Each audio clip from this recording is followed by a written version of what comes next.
আসসালামু আলাইকুম।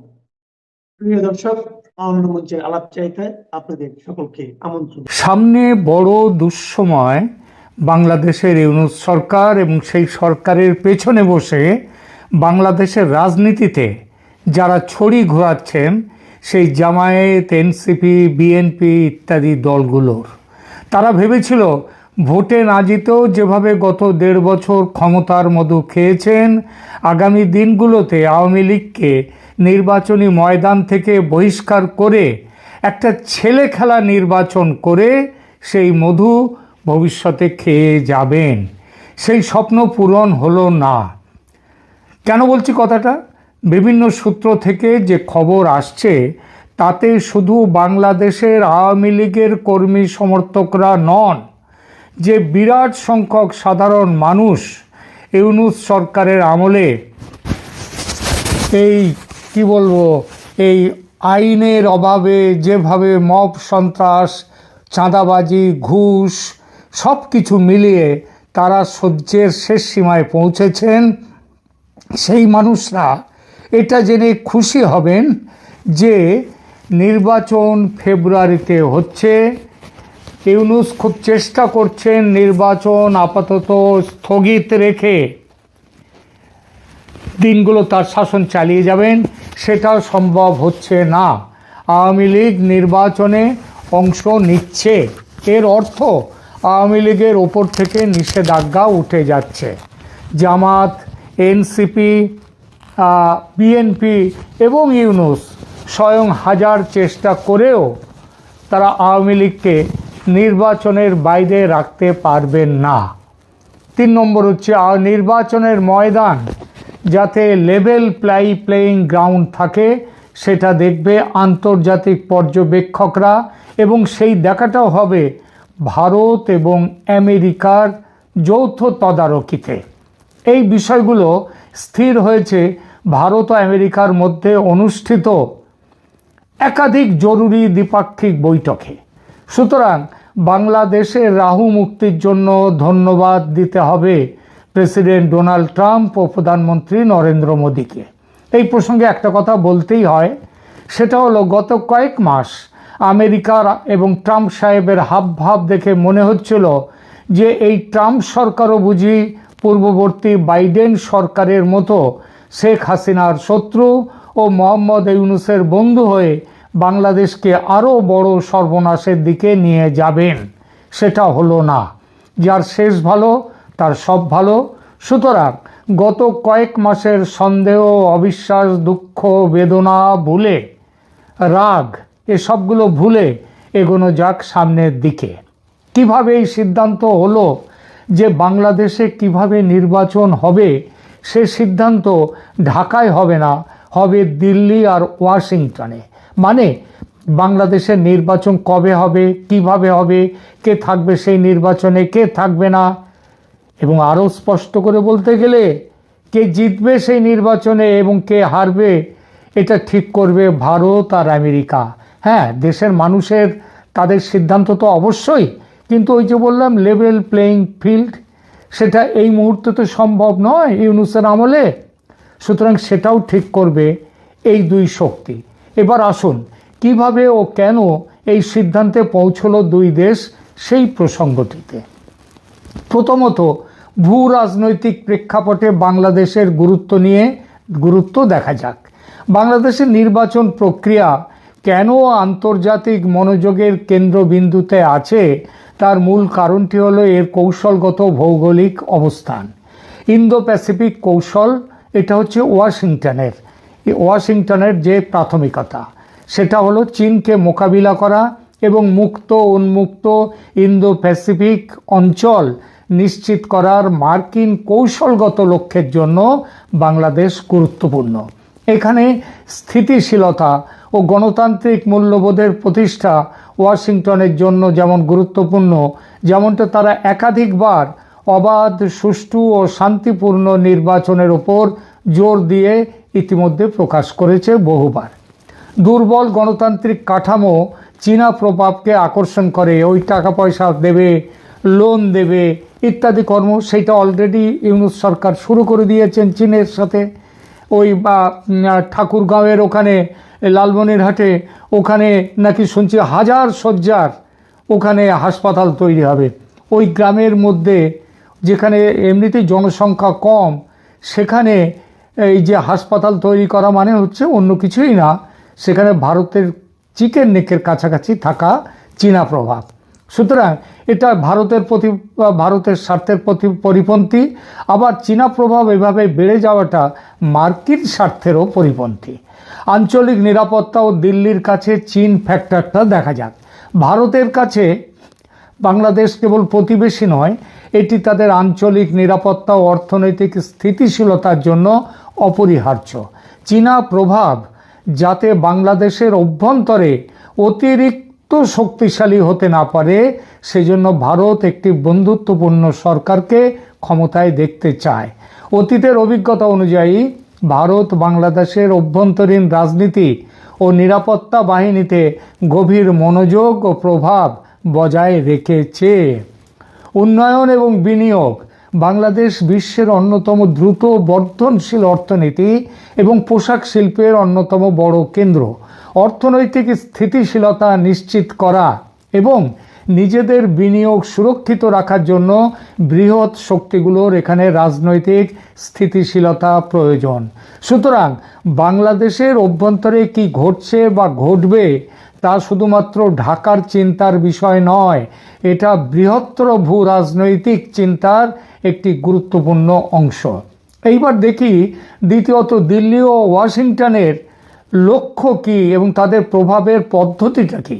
যদিও দুই শক্তি চায় বাংলাদেশে স্থিতিশীল সরকার আসুক, কিন্তু তাদের লক্ষ্য এবং হস্তক্ষেপের পদ্ধতি ভিন্ন। এই ভিন্নতা বাংলাদেশের নির্বাচনী সিদ্ধান্তকে প্রভাবিত করে। প্রভাব বিস্তারকারী এই যে দুটি শক্তি, ভারত ও আমেরিকা, এদের মূল লক্ষ্যটা কি দেখা যাক। ভারত আঞ্চলিক নিরাপত্তা ও কৌশলগত মিত্রতা নিশ্চিত করতে চায়। আঞ্চলিক নিরাপত্তা, সেভেন সিস্টার্স। ভারত বিরোধী শক্তিকে কোণঠাসা করতেও চায় ভারত, যেমন পাকিস্তানকে এখানে আসতে দিতে চায় না ভারত, যেটা ইউনূস সরকার ভীষণভাবে নিয়ে আসছে। এছাড়া অভ্যন্তরীণ সমর্থন, একটি নির্দিষ্ট দলের প্রতি সরাসরি সমর্থন দেয় ভারত। যদিও বলে যে কোনো দলই ক্ষমতায় আসুক না কেন ভারত তাকে সমর্থন দেবে, কিন্তু ঐতিহাসিকভাবে দেখা গেছে আর সমস্ত দলগুলো, মানে বিশেষ করে বিএনপি যেটা প্রধান দল ছিল এর আগে 3 বার ক্ষমতায় এসেছে, তাদেরকে বিশ্বাসযোগ্য নয়। তারা 10 ট্রাক অস্ত্রের কথা ছাড়লাম, নানান বিষয়ে তারা ভারত বিরোধিতা তাদের রাজনীতির একটা মূল ভিত্তি, মূল নীতি। এবং ফলে ভারত দেখেছে যে পরম্পরাগতভাবে আওয়ামী লীগ তাদের কাছের শক্তি, সুতরাং তাদের ক্ষমতায় আনতে কূটনৈতিক চ্যানেলের মাধ্যমে ভারত সক্রিয় ভূমিকা রেখে এসেছে, ভবিষ্যতেও রাখতে চায়। নিরাপত্তা ও প্রশাসনিক এবং নিরাপত্তা ব্যবস্থার উপরেও নিবিড় প্রভাব বিস্তার করতে চায়। এই প্রভাব আবার মার্কিন যুক্তরাষ্ট্রের কাছে কীরকম সেটা দেখি। ইন্দো প্যাসিফিকে স্থিতিশীলতা চায় মার্কিন যুক্তরাষ্ট্র, চায় চীনের বাণিজ্যের ওপরে নজরদারি করতে, চায় চীনের শক্তির ওপরে রুখে দিতে তারা চায়।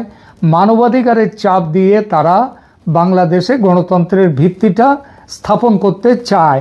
অন্তত ওই যে তুলসী গ্যাবার্ড সম্প্রতি যে কথা বলেছেন যে পৃথিবীর অন্য দেশের সরকার বদলের খেলায় আর থাকবে না আমেরিকা, সেই ব্যাপারে তারা চায় যে বাংলাদেশে একটি অবাধ নির্বাচনের মাধ্যমে একটি জনগণের যাকে চায় সেরকম শক্তি ক্ষমতায় আসুক। তাহলে নিজের স্বার্থ রক্ষায় ভারতের কৌশল একটি বিশেষ দলের ক্ষমতায় থাকা নিশ্চিত করা এবং গণতান্ত্রিক ব্যবস্থা নিশ্চিত করা। অন্যদিকে যুক্তরাষ্ট্রের কৌশল হলো নির্বাচন, একটি গ্রহণযোগ্য নির্বাচন যাতে হয় তার জন্য চাপ সৃষ্টি করা এবং ভারতকে সেই সঙ্গে নিজের দলে শক্তভাবে যুক্ত করে চীনের প্রভাব খর্ব করার পথে এগিয়ে যেতে চায়। সেটা একা আমেরিকা এখানে সে করতে পারবে না যদি না ভারত তাদের সঙ্গে থাকে। এই দুই শক্তির ভিন্নমুখী চাপ এক জায়গায় এসে মিলেছে। সেটা হলো কি, দুই শক্তি তারা সমঝোতার মধ্য দিয়ে স্বচ্ছ, মুক্ত ও অংশগ্রহণমূলক নির্বাচনের মাধ্যমে গণতন্ত্রের শেকড় মজবুত করতে চায়।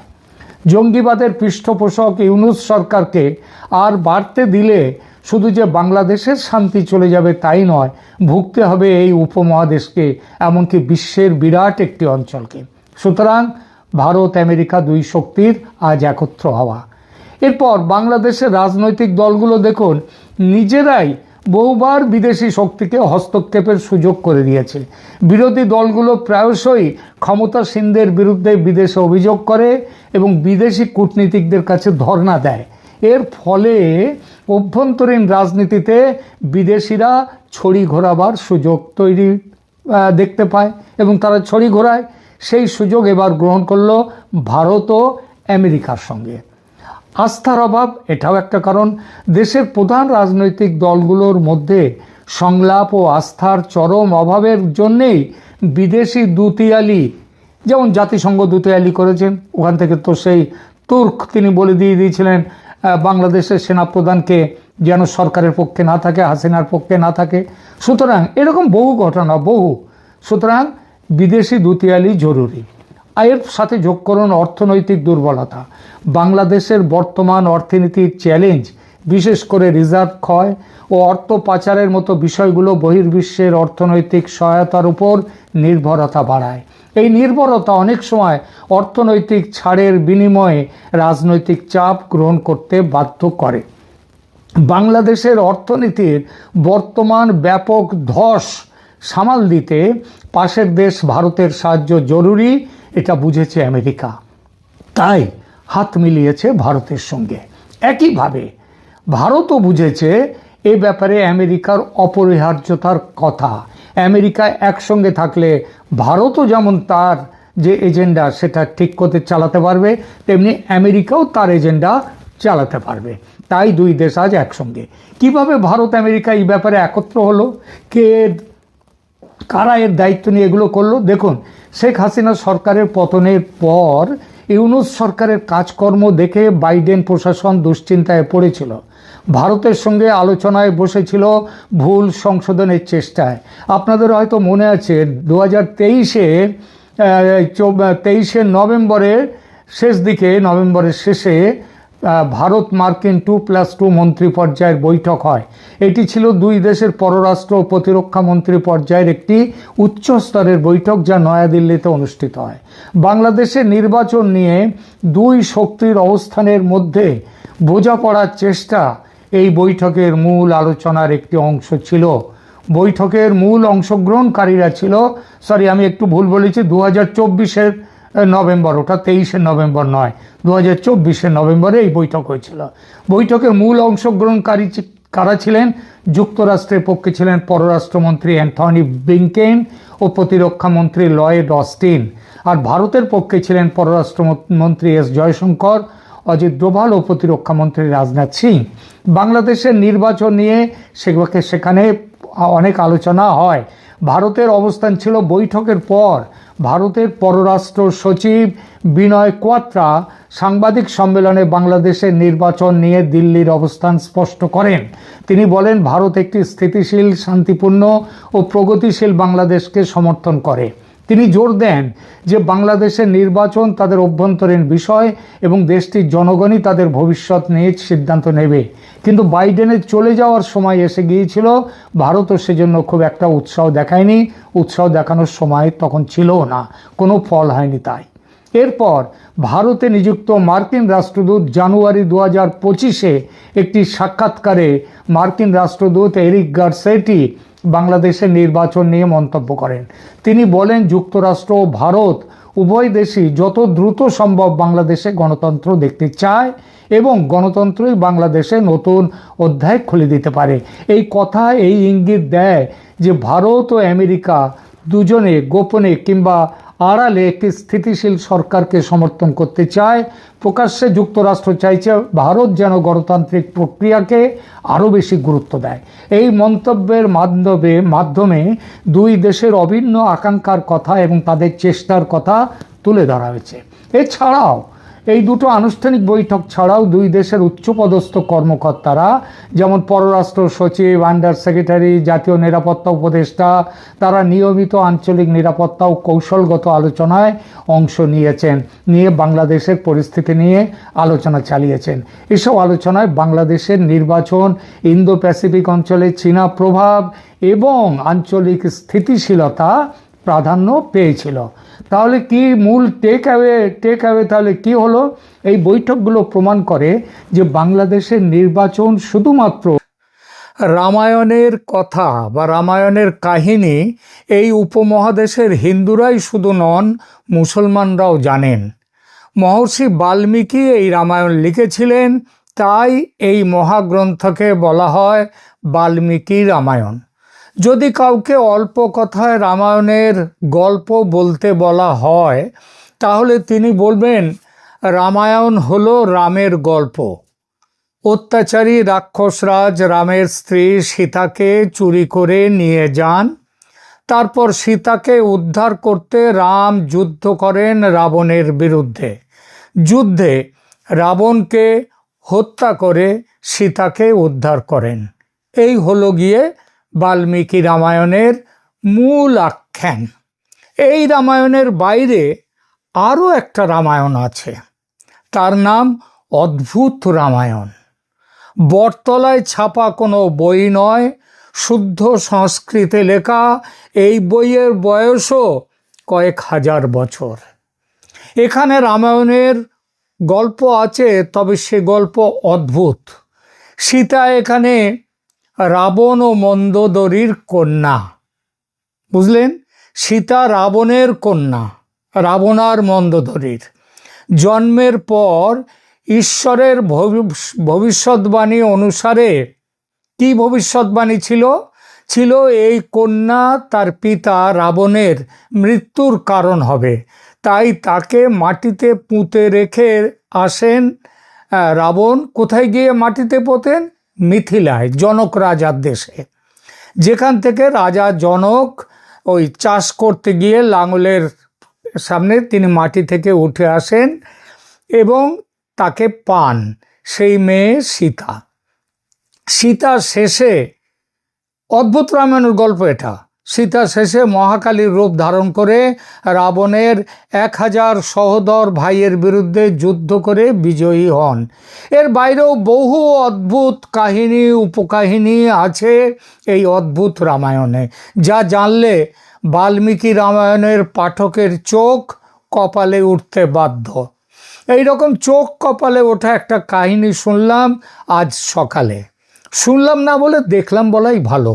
অদ্ভুত রামায়ণের মতো অদ্ভুত শেখ হাসিনা আখ্যান। কত অদ্ভুত কথাই না শোনা যায়, তাদের কতটুকু বিশ্বাসের যোগ্য বা কতটুকু আমরা বিশ্বাস করি। আমরা তো ট্র্যাশ বলে, ফালতু বলে দূরে ছুঁড়ে ফেলে দিই। শেখ হাসিনার আখ্যান বলে যে একটি পোস্ট এলো আমার কাছে, সেটা দেখে প্রথমে হেসে ফেললাম, তারপরে ভাবলাম ছুঁড়ে ফেলে দিই, ট্র্যাশ, ফালতু। কিন্তু পোস্টদাতা যিনি ফোন করে আমাকে জানিয়েছেন, পাঠিয়েছেন, এই কথাগুলো বলেছেন, তিনি বললেন, দাদা বিশ্বাস করার মতো খবর এটা নয় আপনার কাছে, আমি জানি, তবু বাংলাদেশে কিন্তু এই কথা খুব চলছে। একটা অংশের মানুষ এটা খুব বিশ্বাস করছে। আমার মনে হয় ভারতের উচিত এই অপপ্রচারের বিরুদ্ধে মুখ খোলা। ভারত সরকার যদি কিছু না করে, আপনি অন্তত আপনার চ্যানেলে বিষয়টা নিয়ে কিছু বলুন। নইলে এই ডিসইনফরমেশন ক্যাম্পেইন যেভাবে চলছে, তাতে দুদেশের সম্পর্ক আরও খারাপ হবে। এবং আজ যারা অন্তত আওয়ামী লীগের কর্মী সমর্থক, যারা ভারতকে সুনজরে দেখে, ভারতকে বন্ধু ভাবে, তারাও পর্যন্ত তাদের মধ্যেও একটা অন্যরকম ধারণার সৃষ্টি হবে। এবং এমন খারাপ সে ধারণা যে ভবিষ্যতের সম্পর্ক ভালো হওয়ার পথ নাও থাকতে পারে।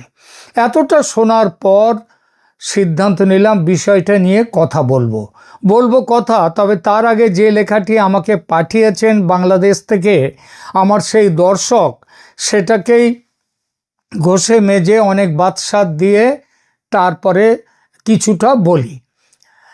শুরুটা করেছেন 5ই আগস্ট 2024। বাংলাদেশের ইতিহাসে এক অবিস্মরণীয় দিন।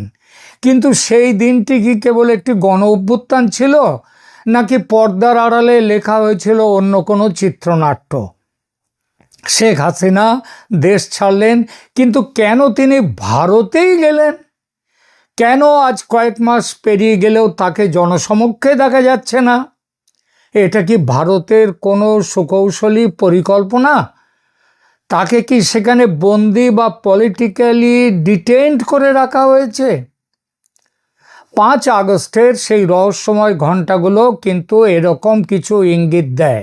আমি কিন্তু এখনো পুরনো তাদের ওখান থেকে পাঠানো লেখাটাই সেইটাই পড়ে যাচ্ছি, যে এরকম কিছু ইঙ্গিত দেয় যে যা জেনে এসেছি সেটাই সব নয়, এর বাইরেও অনেক কিছু আছে। কি সেই অনেক কিছু অজানা কথা? দেখুন, 5ই আগস্টের দুপুরের সেই সময়টুকুর দিকে নজর দিন। সেনাপ্রধানের সাথে হাসিনার সেই শেষ মুহূর্তের বৈঠক, দেশ ছাড়ার জন্য মাত্র 45 মিনিটের আলটিমেটাম। এই আলটিমেটাম কি কেবল ছাত্র জনতার ভয়ে দিয়েছিলেন সেনাপ্রধান, নাকি ভারতের পক্ষ থেকে বিশেষ সিগন্যাল পেয়ে সেনাপ্রধান ওয়াকারুজ্জামান এই 45 মিনিট দিয়েছিলেন? ভারতের সেনাপ্রধান সেই 5ই আগস্ট সকাল থেকে তো ওয়াকারুজ্জামানের সঙ্গে যোগাযোগে ছিলেন। ওয়াকারুজ্জামানকে অভ্যুত্থান দমনের জন্য ব্যবস্থা নিতে না বলে কেন হাসিনাকে ভারতের হাতে তুলে দেওয়ার জন্য চাপ? কেন? ভবিষ্যতে হাসিনার কাছ থেকে আরও অনেক কিছু বাংলাদেশ থেকে আদায়ের উদ্দেশ্য কি? সেই উদ্দেশ্যেই কি হাসিনাকে আটকে রেখে দিতে চেয়েছিল ভারত? তারপরের প্রশ্ন, কেন তিনি হেলিকপ্টারে করে আগরতলা এবং পরে দিল্লির হিন্ডন এয়ারবেসে গেলেন? কেন অন্য কোনো দেশে গেলেন না? তার তো যাওয়ার কথা ছিল লন্ডনে, তারপর আমেরিকায়। ভারত তাকে নিতে গেল কেন হঠাৎ? এটা কি হাসিনার ইচ্ছায় নাকি ভারতের ইচ্ছায়? পরে তুলেছেন নিরাপত্তার চাদরের প্রশ্ন। ভারতের জাতীয় নিরাপত্তা উপদেষ্টা অজিত ডোভাল কেন নিজেই বিমানবন্দরে গিয়ে হাসিনাকে রিসিভ করলেন? এটা কি সম্মান, নাকি সরাসরি নিজেদের নিয়ন্ত্রণে নেয়া? আর এর ফলেই অপহরণ তত্ত্ব উঠে আসছে। ভারত সরকার তাকে অতিথি বলছে না, মানে গেস্ট বলছে না, আবার রিফিউজিও বলছে না। তাকে রাখা হয়েছে একটি অজানা সেফ হাউসে। আন্তর্জাতিক আইনে এটা অনেকটা ইনভলেন্টারি ডিটেইনমেন্ট বা ইচ্ছার বিরুদ্ধে আটকে রাখার মতো মনে হতে পারে। আচ্ছা, ভারতের স্বার্থ কি তাহলে? যদি হাসিনা বাংলাদেশে থাকতেন তবে হয়তো তাকে বিচারের মুখোমুখি হতে হতো, যা ভারতের অনেক গোপন দলিল নথিপত্র নাকি ফাঁস করে দিতে পারত। তাই ভারত তাকে নিজেদের কবজায় নিয়ে এলো, যাতে তাদের স্বার্থ বেরিয়ে না পড়ে, ক্ষুণ্ণ না হয়। এরপরে প্রশ্ন তোলা হয়েছে যোগাযোগ বিচ্ছিন্নতা নিয়ে। শেখ হাসিনা একজন আজীবন রাজনীতিবিদ। তিনি ভারতেই থাকুন বা লন্ডনে, তার তো অন্তত একটা ভিডিও বার্তা বা অডিও বার্তা দেওয়ার দরকার আছে বা কথা আছে। কিন্তু তাকে পুরোপুরি ব্ল্যাক আউট করে রাখা হয়েছে। কেন? কেউ তাকে দেখতে পাচ্ছে না। ভারত কি তাকে কথা বলতে দিচ্ছে না?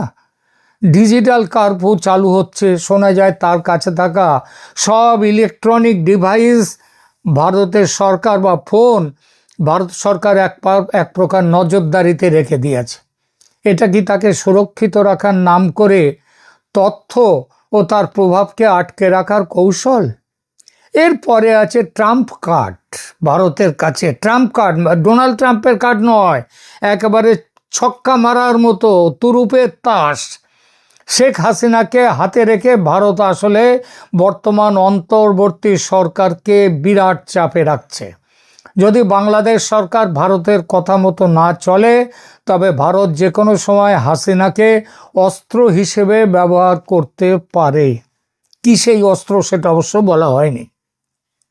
এরপরে অন্যান্য দেশের ভূমিকা নিয়ে বলা হচ্ছে, কেন ব্রিটেন বা আমেরিকা তাকে আশ্রয় দিল না? ভারত কি ইচ্ছা করেই অন্য দেশগুলোকে এই বার্তা দিয়েছে যে হাসিনা আমাদের লোক, আমাদের কাছেই থাকবে? এরপরে হাসিনার নিরাপত্তা নিশ্চিত করার বিনিময়ে ভারত বাংলাদেশের সাথে করা বিগত 15 বছরের চুক্তিগুলো রক্ষা করার চেষ্টা করছে। বর্তমান অবস্থা ও আইনি জটিলতা, ইন্টারপোল ও রেড নোটিশ, বাংলাদেশ থেকে যখন তাকে ফেরোচ্ছে রেড নোটিশ দেওয়া হচ্ছে, তখন ভারত কেন চুপ? এই জন্যই ভারত তাকে বন্দি রাখতে চায়। কিন্তু ভারতের তো উচিত ছিল তাটা বাংলাদেশের কাছে দিয়ে দেয়া, যাতে তাকে ফাঁসিতে ঝোলানো যায়। প্রত্যর্পণ চুক্তি, সেটা নিয়েও কথা। বাংলাদেশ ও ভারতের মধ্যে অপরাধী প্রত্যর্পণ চুক্তি থাকা সত্ত্বেও হাসিনাকে কেন ফেরত দেয়া হচ্ছে না, এই বিষয়ে ভারত একটা জবাব পর্যন্ত দিতে পারছে না ঠিকঠাক। ভারতের এই টালবাহানা প্রমাণ করে যে ভারত তাকে নিজেদের পরিকল্পনা মাফিক ধরে রেখেছে। সোশ্যাল মিডিয়ায় মানুষ প্রশ্ন তুলেছে বাংলাদেশে, হাসিনা কি ভারতের মেহমান নাকি কয়েদি? ভারত কি বিপদে? শেখ হাসিনাকে এভাবে আটকে রেখে ভারত কি বাংলাদেশের সাধারণ মানুষের চিরস্থায়ী ঘৃণা কুড়াচ্ছে না? এই কৌশলটা কি শেষ পর্যন্ত ভারতের জন্য বুমেরাং হবে? বাংলাদেশের বন্ধুর পাঠানো লেখাটির মোটামুটি বক্তব্য হচ্ছে এইটা। কিন্তু আমার মনে হলো অদ্ভুত রামায়ণের অদ্ভুত কথার মতো এই পোস্টের কথাগুলো যদি এখানে এই অবস্থায় রেখে শেষ করি এই এপিসোড, সেটা যে শুধু অন্যায় হয় তা নয়। এটা শুধু শেখ হাসিনার ওপর অন্যায় হবে না, অন্যায় করা হবে শেখ হাসিনার বন্ধু, বাংলাদেশের পুরনো বন্ধু ভারতের ওপর ভয়ঙ্কর অন্যায়। তাই যে প্রশ্নগুলো তোলা হয়েছে তাদের মধ্যে 2-4টের কিছু জবাব দেওয়া যাক। এই আজব অভিযোগ মালা যেটা দেয়া হয়েছে তার জবাব অন্তত আমার মতো করে দিই। প্রথম প্রশ্ন, কেন শেখ হাসিনা দেশ ছাড়লেন ও অন্য দেশে না গিয়ে কেন ভারতে এলেন? কেন দেশ ছাড়লেন সেটা কি আজ নতুন করে বলার দরকার আছে? সবাই তো জানে। তবে সবাই জানলেও তারপরেও কারো কারো উর্বর মস্তিষ্ক যেমন এইসব প্রশ্ন তুলেছে, তেমনি এই প্রশ্ন তুলতেই পারে শেখ হাসিনাকে বন্দি করার উদ্দেশ্যে ভারতই বৈষম্য বিরোধী ছাত্র জনতাকে দিয়ে এই অভ্যুত্থান ঘটিয়েছে কে? ভারত। কেন? শেখ হাসিনাকে উৎখাত করবে, বন্দি করে নিজেদের কাছে নিয়ে আসবে। কেন শেখ হাসিনাকে উৎখাত করবে? এতদিন তো উল্টো কথা শোনা যাচ্ছিল, শেখ হাসিনা ভারতের হয়ে কাজ করছেন। না, তাহলে বলাই যেতে পারে কারোর উর্বর মস্তিষ্ক থেকে বেরিয়ে আসতে পারে শেখ হাসিনা যত না ভারতের কাছাকাছি ছিলেন, তার থেকে বেশি ছিলেন চীনের কাছে। চীন থেকে অস্ত্র কিনতেন প্রচুর, চীনের সাথে বাণিজ্য প্রচুর, এবং সেই জন্যই ভারতের রাগ। এই তত্ত্ব যারা বিশ্বাস করবে যে এই কারণেই শেখ হাসিনাকে তুলে নিয়ে এসছে ভারত, তাদের পাগলাগারদে রেখে চিকিৎসার প্রয়োজন কিনা জানি না। বাংলাদেশে ভালো পাগলাগারদ কোথায় আছে, কত আছে, তবে আমাদের ইন্ডিয়াতে রাঁচির পাগলাগারদের নাম কিন্তু খুব বিখ্যাত। সেখানে মানে যারা এইসব কথা ভাববেন বাংলাদেশের, তাদেরকে রাঁচির পাগলাগারদে আনার চেষ্টা করবেন। যদি কারোর ওই ব্যাপারে ভিসার দরকার হয় আমাকে বলবেন, মেডিকেল ভিসা আমি ব্যবস্থা করার চেষ্টা করব এবং আশা করি হয়ে যাবে। 2-4 জনকে করেও দিয়েছি ইতিপূর্বে। প্রশ্ন তোলা হয়েছে লন্ডন বা আমেরিকা না গিয়ে কেন দিল্লি? কারণ যেভাবে দেশ ছাড়তে হয়েছিল শেখ হাসিনাকে, তাতে দিল্লি সবচেয়ে কাছের, সবচেয়ে নিরাপদ, সবচেয়ে বিশ্বাসযোগ্য দেশ। তাই তিনি দিল্লি এসেছেন। মিটলো কিছু, তবে কি মাথায় ঢুকবে এরপর? প্রশ্ন তোলা হয়েছে অডিও ভিডিও কোনো মেসেজ দিতে পারছেন না শেখ হাসিনা। এটা তো সর্বৈব মিথ্যা। বলা হচ্ছে তাকে নাকি সবার চোখের আড়ালে সঙ্গী শূন্য নিঃসঙ্গ জীবনে রাখা হয়েছে। অনেকটা আমার মনে পড়ছে, অনেকটা সিংহাসনচ্যুত সম্রাট শাহজাহানকে ঔরঙ্গজেব যেমন বন্দি করে রেখেছিল সেই কথা, তেমন হাল নাকি শেখ হাসিনার। অভিযোগ অনেকটা এরকমই। এইসব উর্বর মস্তিষ্কের অধিকারীরা এই খবরটুকু জানে না শেখ হাসিনার সঙ্গে তার কন্যা পুতুল ও বোন শেখ রেহানা সাধারণভাবে থাকেন। মাঝে মধ্যে জয়ও এসছেন ছেলে। আর গত কয়েক মাসে শেখ হাসিনার অন্তত 50টা অডিও এবং ভিডিও মেসেজ বাইরে এসেছে। তিনি অংশ নিয়েছেন আমেরিকা, ইউরোপ, বাংলাদেশেরও মানুষের সাথে বেশ কিছু প্রোগ্রামে। একটু খোঁজ খবর করলেই পাওয়া যায় এসব অডিও ভিডিও মেসেজ। বলা হয়েছে হাসিনা দেশে থাকলে ভারতের স্বার্থে করা চুক্তিগুলো কেন তিনি সই করতে বাধ্য হয়েছেন সেটা নাকি ফাঁস করে দিতেন, তাই তাকে বন্দি করে নিয়ে আসা হয়েছে। এমন কথা সম্ভবত কোনো হালকা পাগল নয়, একেবারে বদ্ধ পাগলও পর্যন্ত বলবার আগে 10 বার ভাববে। এর উত্তর দেওয়ার দরকার আছে কি? শেখ হাসিনা ভারতের মেহমান না কয়েদি? বাংলাদেশের হাতে ফেরত দিচ্ছে না ভারত নিজের স্বার্থে, এই অভিযোগ উঠছে। তারে বাবা, সেখানে গেলে তো হাসিনাকে ফাঁসিতে ঝুলিয়ে দেয়া হবে। এটা জেনেও ভারত তাকে ফেরত পাঠাচ্ছে না, সেটা কি ভারতের স্বার্থে? যত না তার থেকে বেশি স্বার্থ হচ্ছে শেখ হাসিনার এবং বাংলাদেশের শেখ হাসিনার সমর্থক তাদের জন্যেই শেখ হাসিনাকে বাঁচিয়ে রাখার জন্যেই ভারত এত কিছু করছে। স্বার্থটা অবশ্যই বলেনি ওই উর্বর মস্তিষ্কধারীর দল যে কি স্বার্থে ভারত পাঠাচ্ছে না, মানে তাকে ফাঁসিতে ঝোলানো হবে এটা বললে তো একেবারে প্রথমেই তো কেঁচে যায় ব্যাপারটা, তাই হয়তো বলেনি। বললেই পারতো এই কথাটা যে ভারত পরে সুবিধের সময় দেখে শেখ হাসিনার ফাঁসি দেবে, তাই ভারত পাঠাচ্ছে না। সত্যি পাগলামি চূড়ান্ত। এই অদ্ভুত থিসিস নিয়ে আর আলোচনা করলে সময়ের অপচয়। শেষ করছি এটা বলে, পাগলে কিনা বলে, ছাগলে কিনা খায়। বাংলাদেশে কারোর উদ্ভর মস্তিষ্কে এই ধরনের পাগলামির চাষ হয়, এটা সে পাগলামি একটু উড়ে আসা নয়, এটা রীতিমতো মাথায় তাদের পাগলামির চাষ হচ্ছে। সুতরাং কি আর বলবো, আপাতত এখানেই রাখি।